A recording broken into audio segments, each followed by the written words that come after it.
this is Dr. Sheryn Pitman.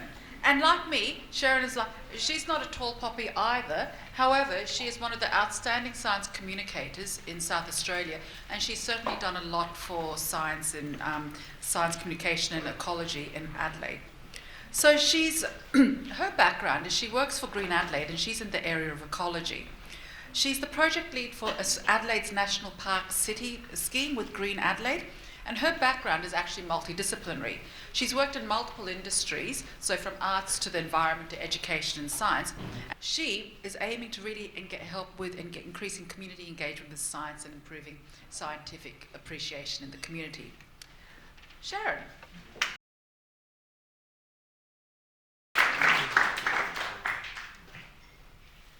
So thank you, everybody. It's great to be here. And I am wearing 3 hats tonight. I'm trying to bring my hats together into 6 minutes, which will be funny.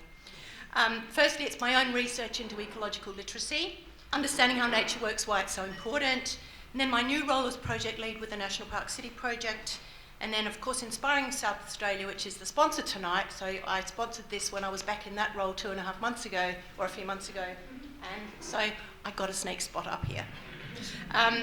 So the sustainability of human life on Earth depends on the integrity of the relationship between humans and nature.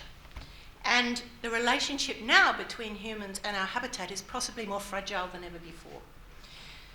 So knowledge and understanding of how nature works forms the foundation of ecological literacy, and it underpins our capacity as humans to make well-informed decisions about how to live in sustainable ways.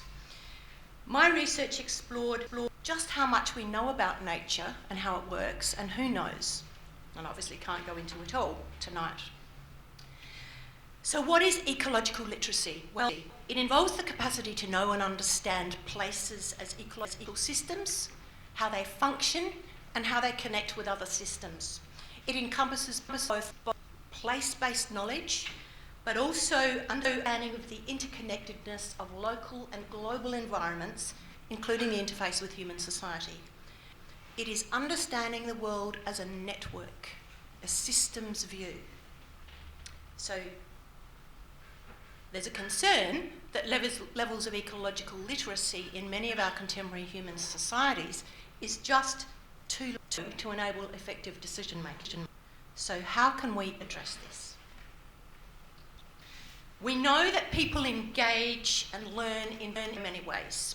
An enormous contribution is made just through people connecting with nature, observing, volunteering, finding out about individual species and the habitats and the food webs, people teaching each other, storytelling, reading. And we know that one way is not necessarily more important than another way. They all contribute. So my research identified 5 pathways, and while they overlap, each has distinct qualities that can be adopted in policy and practice. So the first one you'll see on the left in the middle there, education.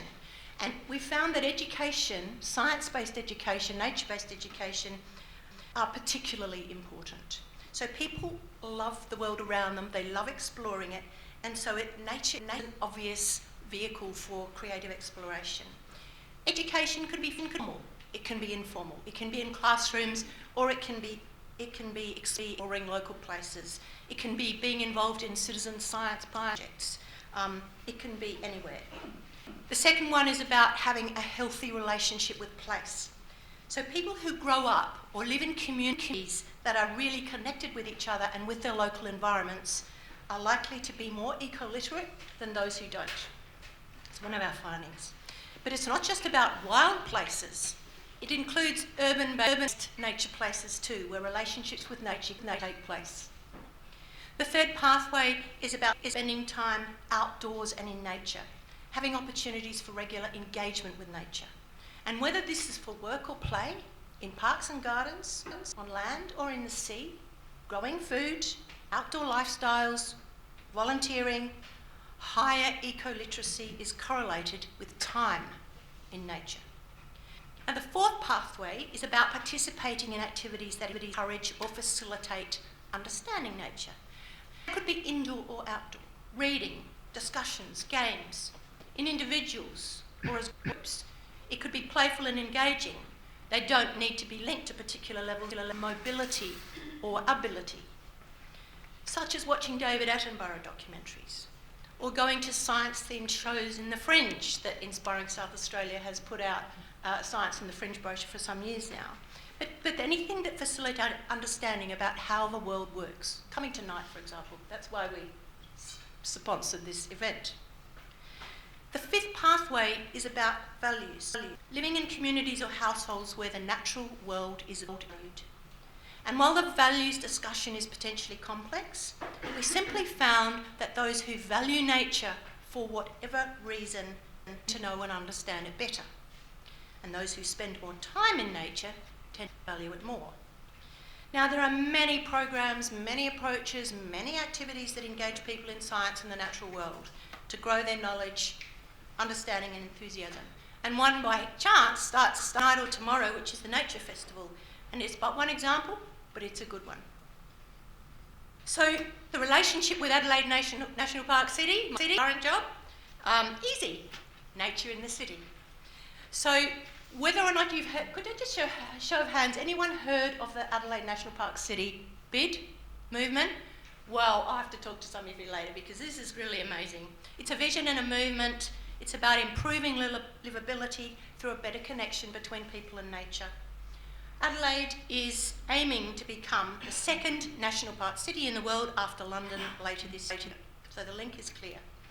And physically, the Adelaide National Park City extends from Onkaparinga to Gawler into the eastern hills out into the marine environment. And this takes in a great deal of green and blue, parks and streets, creeks and rivers, corridors, gardens. And it's because cities are human habitats that are not doing too well in the world at the moment that this movement has begun. And there's a whole story to it, but I don't have time to tell you. However, what I will just mention, because it's important, is that science underpins much of our approach to thinking about our environment and how we live in it. If you think of ecology and botany and zoology, hydrology, climate science, health science, agricultural science, marine science, psychology. These are all critical sciences essential to how we manage urban nature and its relationships with people. So in light of the need not only for nature, but for people to understand nature, I'd love you to imagine what Adelaide as a national park city might be like, or look like, and how we might get there. And this new artwork for the bid, for the portfolio, you're the first people other than my collaborative group at work to see this. It's a sneak preview, and don't tell anybody, because even the board hasn't seen it yet. But this is our piece of artwork describing, in a fun way, what Adelaide National Park City is. And if you like the idea, my other unabashed promotion is please go on the AdelaideNationalParkCity.org website and sign the charter and say what you think. Put your little 2 bobs worth in, because we are trying to get thousands of signatures by the middle of October to support this bid. And there are some leaflets to take away with you there on the table too. But my main take-home message tonight, and I don't know if I've successfully interwoven these things, but you'll be the judge of that. My main take-home message tonight is for our future to be sustainable, just and inclusive, it absolutely must be ecologically viable. And for this to happen, if we are to love nature and care for it well, and for the vision to come true, we all need to better understand how nature works.